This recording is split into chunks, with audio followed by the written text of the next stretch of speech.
The Midnight Man ritual is one of the most dangerous games you can play in your own home, but what most people don't know is that it has a dark history that stretches back centuries. Tonight, I'm going to reveal the untold truth about this terrifying ritual that has claimed countless victims. The Midnight Game originated in pagan times as a punishment for those who broke the rules of their community. If you were caught stealing or betraying your tribe, you would be forced to participate in this ritual at midnight, where supernatural entities would hunt you until dawn. Those who survived were forgiven, but most never made it to see the morning light. The modern version of the game became popular in the early 2000s when it spread across internet forums, but the rules have ancient origins. To play, you need to write your full name on a piece of paper, prick your finger, and place a drop of blood on the paper, light a candle, place it on the paper, knock on your front door 22 times with the final knock precisely at midnight, blow out the candle, and then relight it immediately. This summons the Midnight Man into your home, and you must avoid him at all costs until 3:33 a.m.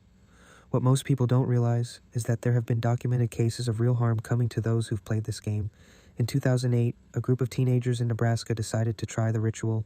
One of them, 17-year-old Michael Dawson, was found the next morning in a catatonic state. He never fully recovered and spent 3 years in psychiatric care before taking his own life. His journal entries described being followed by a tall, shadowy figure with red eyes that whispered terrible things to him. The most disturbing aspect of the Midnight Man ritual is how it affects different people.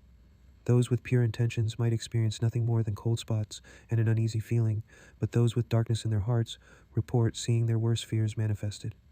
A study conducted by paranormal researchers in 2012 found that 78% of participants experienced dramatic temperature drops during the ritual, while 43% reported seeing shadowy figures that shouldn't have been there. What's even more chilling is that the ritual has different variations across cultures. In Japan, they call it Hitori Kakurembo, or the one-man hide-and-seek, where you use a stuffed doll instead of a piece of paper.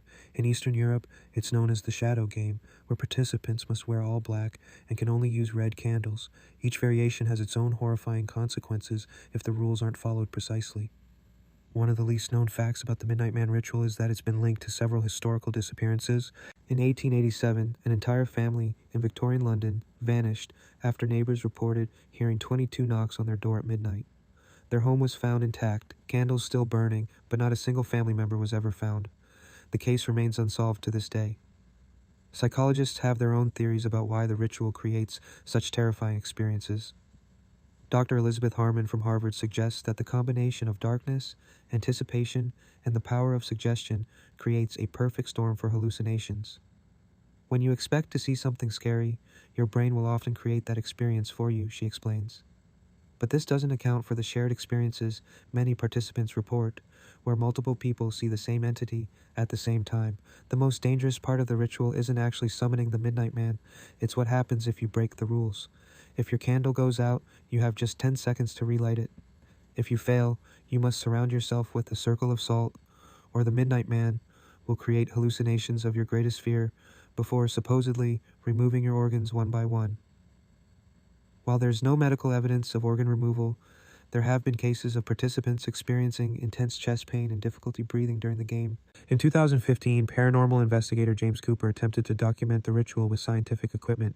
His thermal cameras captured dramatic temperature drops from 70 degrees to near freezing in seconds, while his audio equipment picked up whispers that weren't audible to the human ear. The most disturbing finding was that his EMF meters, which measure electromagnetic fields, went off the charts at precisely 3:15 a.m. before completely shorting out. What many don't know is that there's supposedly a way to banish the Midnight Man permanently if you've played the game before. It involves returning to the same house exactly 1 year later, performing the ritual in reverse, and apologizing to whatever entity you summoned. However, those who've attempted this reversal ritual report even more terrifying experiences, suggesting that the Midnight Man doesn't appreciate being called back only to be dismissed. Perhaps the most compelling evidence that something supernatural is at play comes from the consistent descriptions of the entity across different cultures and time periods. From medieval European accounts to modern American teenagers, the Midnight Man is described as impossibly tall, with long, spindly limbs, no discernible face except for glowing red eyes, and a presence that creates overwhelming dread. How could people separated by centuries and continents describe the same entity if there wasn't some truth to its existence? So the next time you hear about the Midnight Man ritual and think about trying it for yourself, remember that you're not just playing a game, you're participating in an ancient ritual with consequences that have followed some participants for the rest of their lives.